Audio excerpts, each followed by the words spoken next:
Bakit? Ay, may dilis, so bili na. May piyaya. Magkano yung ano? 25. 25, bili na po kayo dito. Pagbalik na lang po, kakain mo na po. Ang ganda pala eh. Ay, may bakawan. Ayan, may bakawan po sila. Yan. Alam nyo ba yung bakawan, nakakatulong yan sa baha?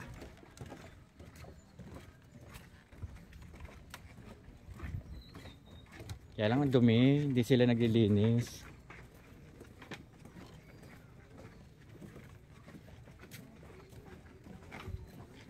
Ayan, kaya pala bamboo, puro bamboo. May butas. Baka hindi makita yung butas. Fresh fruit, durian, avocado, buko, yan. May waterfalls pala dun eh.